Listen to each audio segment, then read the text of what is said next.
1907년 미국 매사추세츠주의 한 병원 병실. 낡은 침대 아래에는 정밀 저울이 설치되어 있었고 한 의사가 환자의 얼굴과 저울 바늘을 번갈아 바라보며 숨을 죽이고 기다리고 있었다.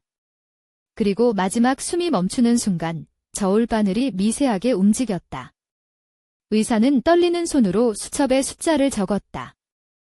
21g. 이 이야기가 시작되는 곳은 1907년의 미국이다. 의학과 과학이 전례 없는 속도로 발전하던 시대였지만 죽음 이후에 무엇이 있는지, 의식이란 무엇인지에 대한 질문은 여전히 안개 속에 잠겨 있었다. 매사추세츠주 헤이버힐의 결핵병동에는 임종을 앞둔 환자들이 있었고 그 곁에서 한 의사가 전례 없는 실험을 준비하고 있었다. 던컨 맥두걸은 내과 의사였지만 그의 관심은 단순히 육체적 질병에만 머물지 않았다고 알려져 있다.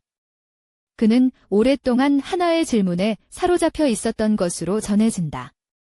만약 영혼이 실제로 존재한다면 그것은 어떤 형태를 가져야 하지 않겠느냐는 것이었다.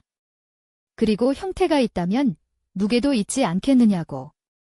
맥두걸이 설계한 장치는 단순하면서도 대담했다.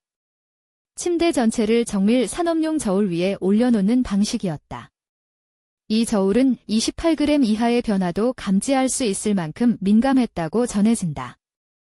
환자가 숨을 거두는 순간 체중이 변한다면 그 변화를 수치로 포착할 수 있을 것이라 그는 믿었다. 첫 번째 피실험자는 결핵으로 혼수 상태에 빠진 환자였다. 호흡이 규칙적이고 예측 가능하여 측정 조건으로는 비교적 이상적이었다고 알려져 있다. 맥두걸은 약 4시간 동안 환자 곁에서 저울을 지켜봤다. 그리고 환자가 사망하는 순간 그가 기다리던 변화가 포착됐다. 맥두걸이 기록한 수치는 온스의 4분의 3, 즉 약 21g에 해당하는 체중 감소였다. 그는 이것을 사망과 동시에 발생한 손실이라고 기록했다고 알려져 있다. 결정적인 결론을 내리지는 않았지만 이 숫자가 그의 실험 전체를 대표하게 되리라고는 아마 본인도 예상하지 못했을 것이다. 그러나 실험은 거기서 끝나지 않았다. 맥두걸은 이후 5명의 환자를 더 대상으로 같은 측정을 시도했다. 그리고 여기서부터 이야기는 복잡해진다. 나머지 5명의 결과는 일관성이 없었던 것으로 전해진다. 일부는 체중이 오히려 증가했고 일부는 변화가 없었으며 일부는 수치 자체가 너무 불규칙하여 의미 있는 데이터로 보기 어려웠다고 알려져 있다. 1907년 맥두걸은 자신의 연구를 의학저널 아메리칸 메디신에 발표했다. 당시 과학계의 반응은 대체로 냉담하거나 무관심했다. 하지만 뉴욕타임스의 한 기자가 이 논문을 발견하고 기사를 썼다. 의사, 영혼에 무게가 있다고 생각해 이 한 줄의 헤드라인이 세상으로 나갔고 그 이후의 일은 과학의 통제 밖에서 진행됐다. 비판은 즉각 제기됐다.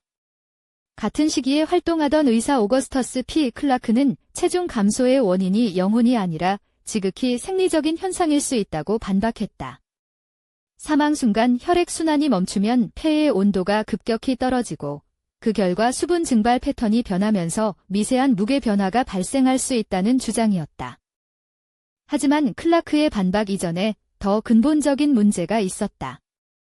6명은 과학적 표본이라 부르기에 너무 적은 숫자였다.